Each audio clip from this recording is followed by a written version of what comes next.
सम्माननीय सभामुख महोदयको अनुमतिले सङ्घीय निजामती सेवा विधेयक 2080 माथि विचार गरियोस् भन्ने प्रस्ताव प्रस्तुत गर्दछु। धन्यवाद।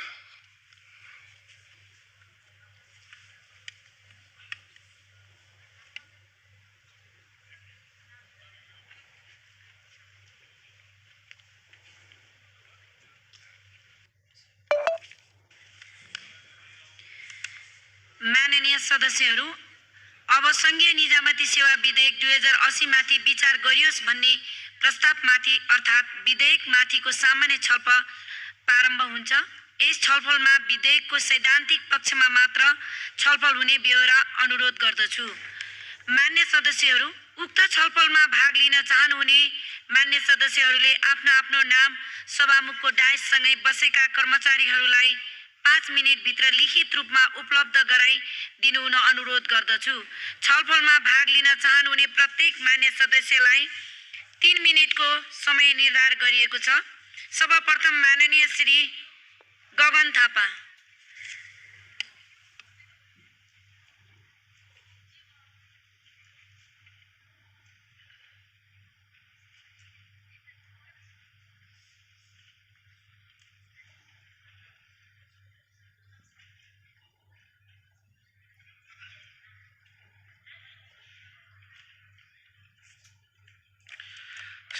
सम्माननीय सभामुख महोदय, कर्मचारी सेवा सम्बन्धी कानुनलाई संहिता अनुरूप सञ्चालन गर्नको लागि सङ्घीय निजामती ऐन ल्याइएको छ। म यसको स्वागत गर्छु। हाम्रो प्रशासन प्रणालीलाई सुव्यवस्थित र नतिजामुखी बनाउनलाई पेशागत रूपमा सक्षम, उच्च मनोबल र नैतिक रूपले उत्तरदायी बनाउने यसको उद्देश्य रहेको छ। उद्देश्य ठिक छ, किनकि हामीलाई मध्यम आय भएको सम्पूर्ण देश बनाउनु पर्नेछ। हाम्रो यो आकांक्षा पूरा गर्नको लागि हाम्रो निजामती सेवालाई त्यस अनुरूप आधुनिक बनाउन अति आवश्यक छ। तर के यो विधेयकले आफूले जुन उद्देश्य बोकेको छ, यसमा प्रस्तावित भएको कानुनी व्यवस्थाले यो विधेयकको उद्देश्यलाई बोक्छ बोक्दैन? किनकि यो उद्देश्य पूरा गर्नको लागि हामीले जरा चलाउनु पर्छ। तर विधेयकमा प्रस्तावित व्यवस्थाहरूले केवल हाँगाबिङ्गालाई छिमोल्ने कुरा मात्रै गर्छ। हामीले निजामती सेवाभित्र कस्तो व्यक्तिहरूलाई, नागरिकहरूलाई भित्र्याउने, यहाँबाट बहस सुरु गर्नुपर्छ। प्राज्ञिक हिसाबले काबिल, नैतिक हिसाबले प्रतिबद्ध, सिक्न चाहने नागरिकहरूलाई हामीले कसरी ल्याउने, अहिले भएको सेवा सुविधा, मौद्रिक सेवा सुविधा मात्र होइन, गैर मौद्रिक सेवा सुविधा, यो सबै कुराहरूबाट कसरी यो सबैभन्दा आकर्षित क्षेत्र बनाउन सकिन्छ, भित्राइसकेपछि टिकाउने कसरी हो, यहाँभित्र न्यायको व्यवस्था, सरुवा बढुवा सबैलाई अनुमान योग्य बनाउने कुरा, स्थानीय तहमा आएका कर्मचारीहरूलाई प्रदेश सङ्घमा जानका निम्ति ढोका खोलिदिएको जस्तो गरिकन करियर पाथलाई सुनिश्चित गर्ने व्यवस्था, दण्ड र पुरस्कारको व्यवस्था, र केवल उमेरको कुरा मात्र होइन, मेरिटोक्रेसीको व्यवस्था, मेरिटका आधारमा, काम गरेको आधारमा पुरस्कार प्राप्त गर्न सक्ने व्यवस्था, र त्यस पछाडि भित्राएर टिकाइसकेपछि सिकाउने व्यवस्था, निरन्तरको सिकाइको व्यवस्था। निरन्तरको सिकाइ भएन भने के हुन्छ भन्ने कुराको पछिल्लो प्रमाण राजस्व अनुसन्धानको विभागको कर्मचारीहरूले क्षमता नराख्दाखेरि, कोटिबिटी जस्तो एउटा संस्थालाई अहिले जुन खालको मुद्दा दायर गरिएको छ, कर्मचारीहरूको क्षमता नहुँदै गर्दाखेरि 70 अरबको नेपालको सूचना प्रविधिको उद्योग धराशयी हुने अवस्थामा पुगेको छ, नजान्दाखेरि, नबुझ्दाखेरि। त्यो भएकोले सम्माननीय सभामुख महोदय, यसभित्र हामीले व्यापक रूपमा काम गर्नुपर्नेछ। यो कसैलाई, कर्मचारीलाई कतै गएर दोष दिएर मात्र पनि हुन्न। यहाँभित्र हामीले सेवक भनेका छौँ, तर शासक जस्तो किन भएको छ व्यक्तिगत कुरा होइन, यसको डिजाइनै फल्टी छ। हामीले उच्च मनोबलका साथ सन्तुष्ट भएर कर्मचारीलाई राख्न सकिरहेका छैनौँ। यो कुराहरूका निम्ति अहिले जसरी प्रस्तावित भएको छ, म यो सम्माननीय सभामुख महोदय मार्फत सबै राजनीतिक दलका साथीहरूलाई पनि आग्रह गर्न चाहन्छु, मानिसहरूलाई आग्रह गर्न चाहन्छु, यसमा हामीले क्रस पार्टी काम गर्नुपर्नेछ। किनकि यो सरकार वा यो पक्ष त्यो पक्ष भन्ने कुरा मात्र होइन, क्रस पार्टी काम गरेर हामीले बेस्ट हाम्रो निजामती सेवालाई कसरी बनाउने, हामी सबैले यसमा अनुभव गरेर आएका छौँ, हामी सबैले यसका सीमाहरू बुझेका छौँ। यसका निम्ति यसलाई सदन समितिमा गइसकेपछि त्यही अनुरूप काम गरौँ भन्ने एउटा प्रस्ताव पनि राख्दै मेरो आफ्नो कुरा टुङ्ग्याउँछु। धन्यवाद। नमस्कार। जय नेपाल। माननीय श्री बद्री प्रसाद पाण्डे, त्यसपछि माननीय श्री अर्जुन नरसिंह केसी।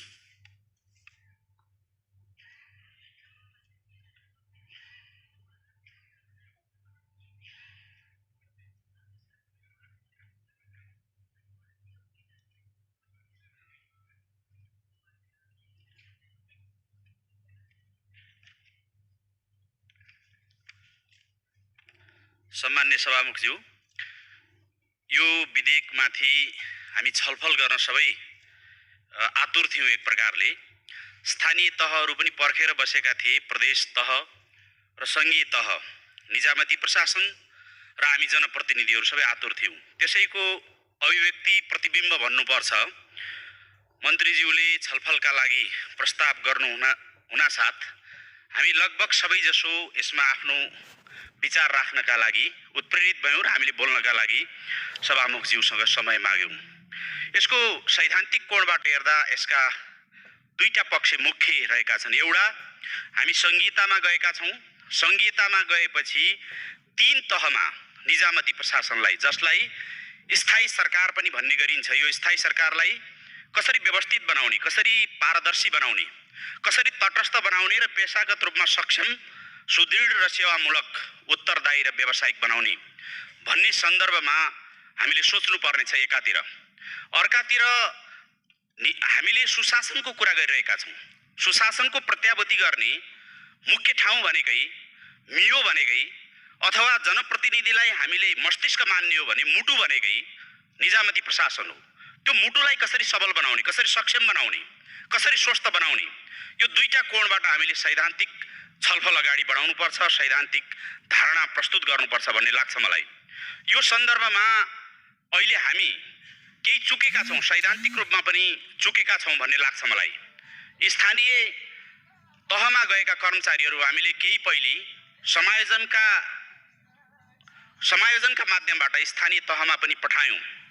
त्यो तहमा हामीले जान दियौँ, तर त्यहाँबाट निस्किने ढोका बन्द गरिदियौँ, जसले गर्दा वृत्ति विकासका सन्दर्भमा, उनीहरूले प्राप्त गर्ने सेवा सुविधाका सन्दर्भमा कर्मचारीको मनोबल खस्केको अवस्था छ। हामीले दुईटा कोणबाट सोच्नुपर्ने छ। कर्मचारीको मनोबललाई कसरी दरिलो बनाउने, उनीहरूलाई कसरी उत्प्रेरित गर्ने।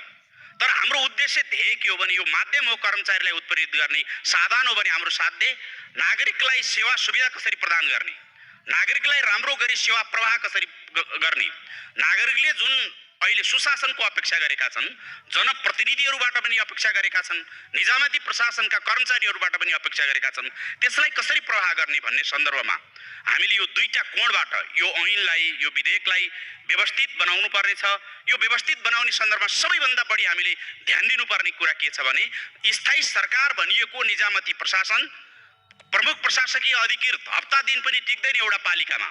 त्यो पालिकाले कसरी सेवा प्रवाह गर्न सक्छ र त्यो पालिकामा गएको कर्मचारीले आफ्नो वृत्ति विकासका निम्ति कसरी ढुक्क भएर सुनिश्चित भएर काम गर्न सक्छ भन्ने कोणबाट सोच्नुपर्ने छ। यो तीनै तहका हकमा हामीले बनाएको संविधानले व्यवस्था गरेका अनुसूचीहरू र निजामती प्रशासनले दिनुपर्ने सेवा प्रवाहका सन्दर्भमा जुन हाम्रो यसका पछाडिको दर्शन हो, यसका पछाडिको आदर्श हो, त्यसलाई व्यवहारमा प्रतिबिम्बित गर्ने गरी, कानुनमा प्रतिबिम्बित गर्ने गरी हामीले यसलाई सम्पादन गर्नुपर्ने छ, यसलाई सुदृढ बनाउनु पर्ने छ।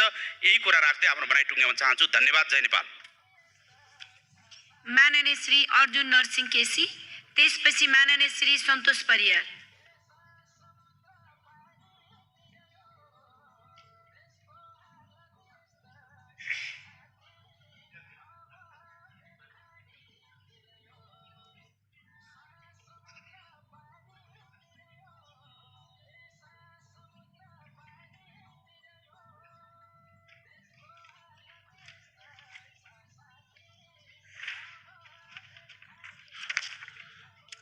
सभामुख महोदय, यो अत्यन्त गम्भीर विषय संघीय निजामती सेवा गठन, सञ्चालन र व्यवस्थापन गर्न जो विधेयक प्रस्तुत भएको छ, यो विधेयकको सम्बन्धमा धेरै पक्ष गम्भीर रूपले सोच्नुपर्ने त छँदैछ। तर यो 2013 सालमा सुरु भएको निजामती विधेयक, यो शीर्षकमै मेरो चाहिँ नि परिवर्तन हुनुपर्छ भन्ने चाहिँ मेरो दृष्टिकोण हो। किनभने यो 2009 सालमा प्रधानमन्त्री मातृका प्रसादजीको प्रधानमन्त्रीत्व कालमा तत्कालीन अर्थ सचिव हिमालय शमशेर, कानुन सचिव तिलक शमशेर र भारतबाट प्रशासनविद एमएन बुच सहित आएको प्रतिवेदनले सिभिल एडमिनिस्ट्रेसन सर्भिस भनेर त्यसलाई नामाकरण गरिएको छ। अब यो निजामती भने चाहिँ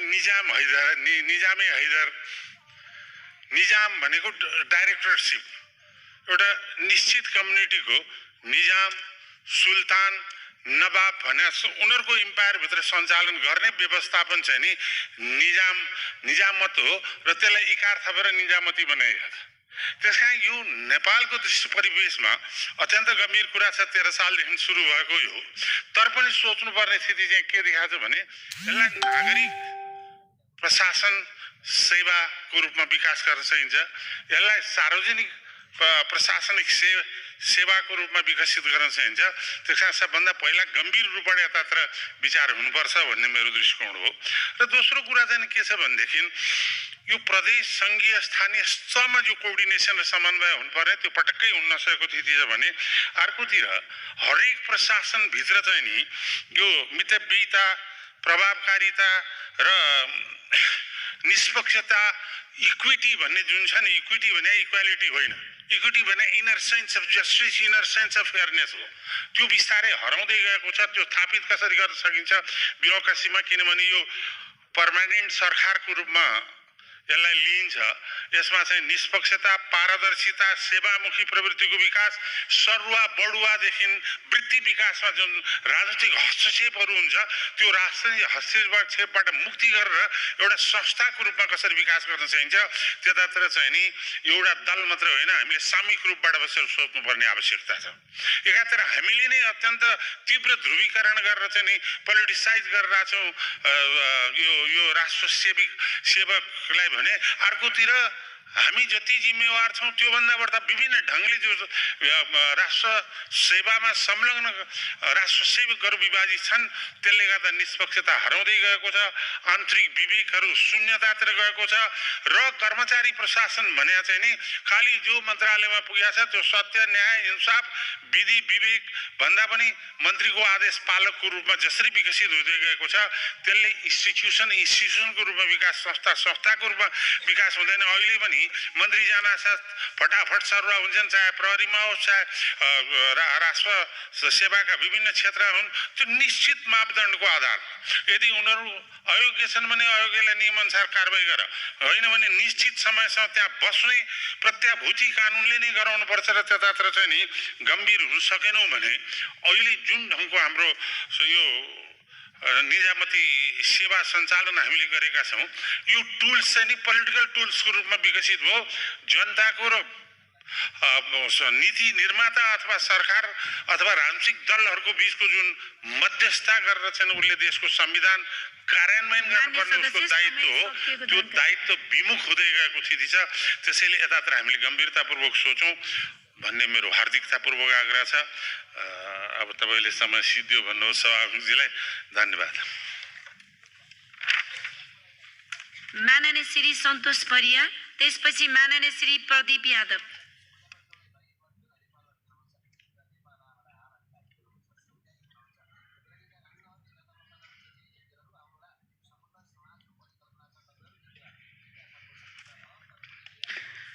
सम्माननीय सभामुख महोदय, सङ्घीय निजामती सेवा विधेयक 2080 माथि सैद्धान्तिक छलफलमा आज हामी जुटेका छौँ। सर्वप्रथम त लामो राजनीतिक सङ्घर्षबाट, लामो सामाजिक आन्दोलनबाट स्थापित नयाँ व्यवस्था अन्तर्गत सेवा प्रदायक संस्थाहरू एउटा नियममा आउनुपर्छ भनेर जुन विधेयक अहिले नेपाल सरकारले ल्याएको छ त्यसप्रति म त्यसको पक्षमा आफ्नो मतहरू राख्न जाँदैछु।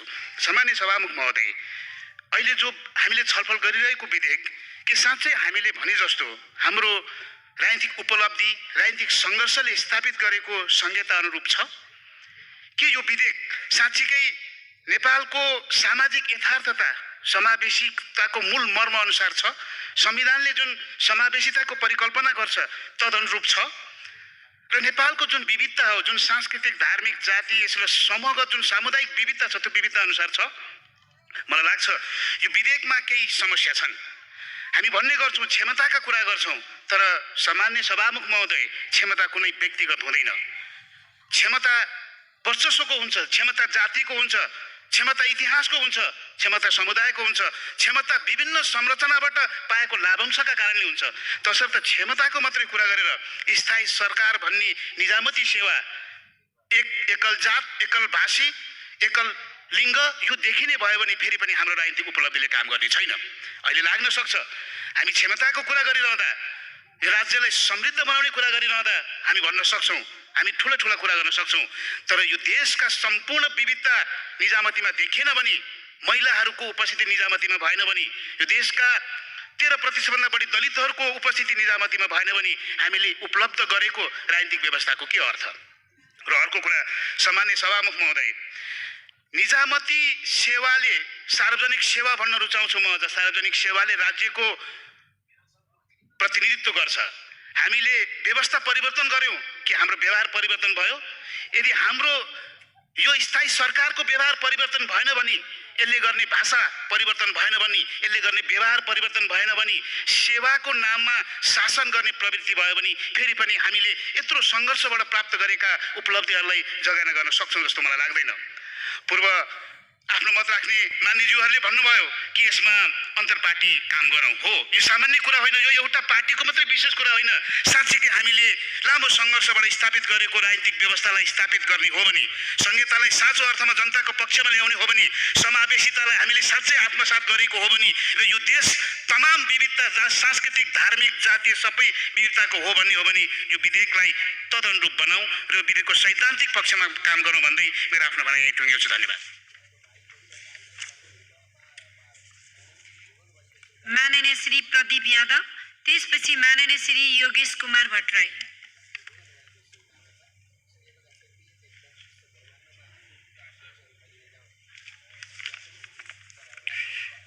सम्मानीय सभामुख महोदय, सङ्घीय निजामती सेवा गठन सञ्चालन र सेवाको शर्त सम्बन्धमा व्यवस्था गर्न बनेको विधेयकको छलफलमा भाग लिन उपस्थित भएका छौँ।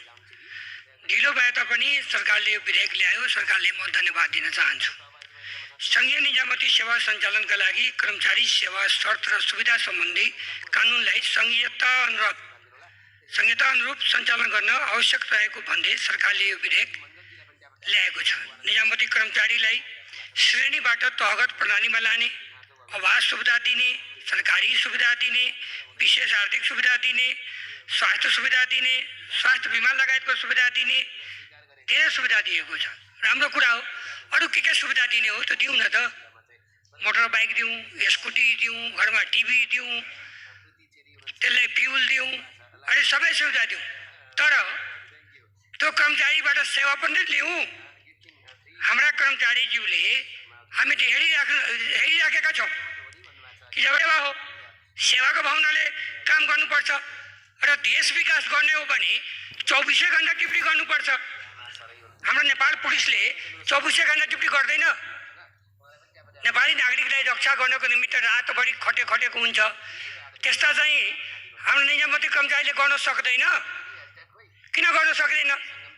त्यसकारण यो विधेयक यस्तो बनाऊ कि 24 घण्टा सेवा दिने गरी निजामती कर्मचारीलाई यो विधेयकमा चाहिँ ल्याउँ। हामी त्यस्तो विधेयक चाहिँ हामीले बनाउनुपर्छ।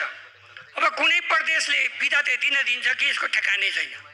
कुनै प्रदेशले विवाह बिदा 7 दिन दिन्छ। अब मैले सुन्दैछु केही दिनमा एउटा प्रदेशले ल्याइरहेको छ 7 दिन हनीमुन बिदा। अब यो देश विकास हुन्छ? हनीमुन बिदा दिने हो? अब कुनै चाहिँ कर्मचारीलाई 3 वर्षको चाहिँ अध्ययन बिदा दिए, साक्षात्कृतमा पास भयो, फेरि अध्ययन बिदा मास्टर गर्नको लागि 3 वर्ष अध्ययन बिदा लियो, गायब भयो। उसको ठाउँमा कसले काम गरिदिने? यसरी चाहिँ देश विकास हुन्छ। यसकारण यो मोडलमा हामी गयो भने निश्चित रूपमा देश विकास हुन सक्दैन। हामी भन्छौँ कि निजामती स्थायी सरकार हो, 30 वर्षको लागि ग्यारेन्टी भएर आउँछ। उसले निजामती कर्मचारीले कसरी निकाल्न सक्छ? कोही पनि मन्त्रीज्यूले निकाल्न सक्नुहुन्छ? जे गल्ती गरे तापनि कोही सक्नुहुन्न। एउटा खरदार साहबले ट्रेड युनियनमा बसेको छ, त्यो खरदार साहबले मन्त्रीजीले थर्काउँछ, सचिवजीले थर्काउँछ। के ट्रेड युनियन हामी खारिज गर्न सक्छौँ? कुनै पनि कर्मचारी कुनै पनि दलको प्रतिनिधित्व हुनु भएन, अनि मात्र देशको विकास हुन्छ। मान्य सदस्य समय सकिएको जानकारी गर्न सकाए सभामुख महोदय। अनि चाहिँ हामी देश विकासको कुरा गर्छौँ। अनि यस्तो जय नेपाल, लाल सलाम, जय मधेस अनि भनेर देश विकास हुन्छ? त्यसै कारण कर्मचारीलाई ट्रेड युनियनबाट बाहिर राख्नु पर्यो। धन्यवाद।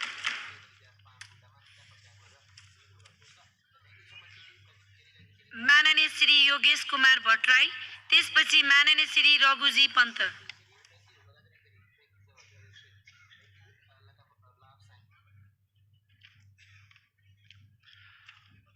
सभामुख महोदय, आज हामी सङ्घीय निजामती विधेयक 2080 माथिको सैद्धान्तिक छलफलमा भाग लिएका छौँ। यो विधेयक वास्तवमा धेरै पहिले नै आउनु पर्थ्यो। ढिलो भए पनि यो संसद, यो प्रतिनिधि सभा समक्ष मान्य मन्त्रीजीले जो प्रस्तुत गर्नुभयो, विधेयक प्रस्तुतिका निम्ति उहाँलाई म धन्यवाद दिन चाहन्छु।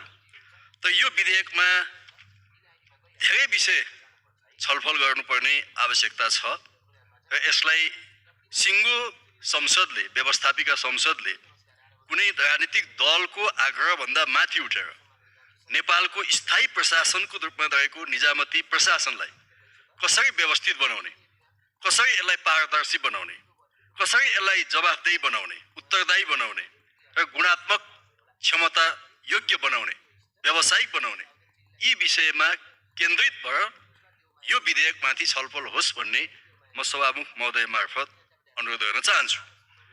हामीले आजको 21औं शताब्दीमा जुन खालको प्रतिस्पर्धा छ, देशभित्र प्रतिस्पर्धा छ, देशको बिचमा प्रतिस्पर्धा छ, हरेक देशका प्रशासनहरूको बिचमा प्रतिस्पर्धा छ।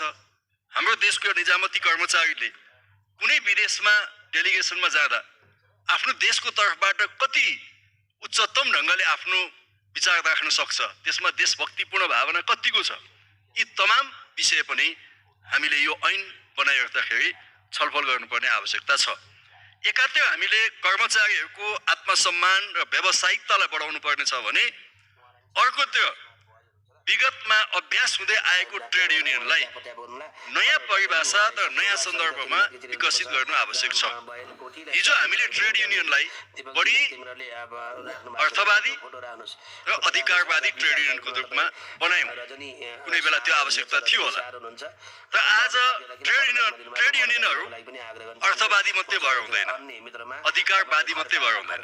ट्रेड युनियनहरू उत्पादनशील काम, परिणाम दिने काममा ट्रेड युनियनहरूले काम गर्नुपर्छ। लाखौं लाख कर्मचारीहरूले साँच्चै मजाले काम गर्ने हो भने देशमा एउटा परिवर्तन ल्याउनको निम्ति त्यति ठुलो समस्या छैन। त्यसकारणले ट्रेड युनियनहरूलाई पनि नयाँ ढङ्गले परिभाषित गर्नुपर्छ। कर्मचारीहरूभित्र प्रतिस्पर्धी क्षमता विकास गर्नुपर्छ। मैले विधेयकमा देखेँ माथिल्लो तहमा प्रथम श्रेणीमा खुल्ला तर्फबाट आउने 10% मात्रै राखिएको छ। यो बिल्कुल गलत हो। खुल्ला प्रतिस्पर्धालाई बढुवा दिनुपर्दछ भन्ने म यहाँ निवेदन गर्न चाहन्छु।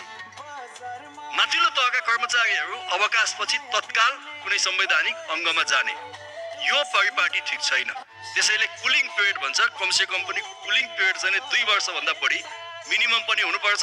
र नेपालको माथिल्लो तहको कर्मचारी अवकाशपछि कुनै विदेशी कम्पनीमा काम गर्छ, कुनै विदेशी संस्थामा काम गर्छ भने त्यसलाई निषेध गर्नुपर्छ। किनभने देशको गोपनीयताको कुरा पनि हामीले ख्याल गर्नुपर्छ भन्ने म मान्य सभामुख मार्फत राख्न चाहन्छु। जहाँसम्म उमेर हदको कुरा छ, हामी देखिरहेका छौँ हाम्रो चाहिँ औसत आयु बढिरहेका छ। औसत आयु र काम गर्ने उमेर समूह तथ्याङ्क विभागले निकालेको डेटाले के भन्छ भने 15 वर्षदेखि 65 वर्ष उमेर समूह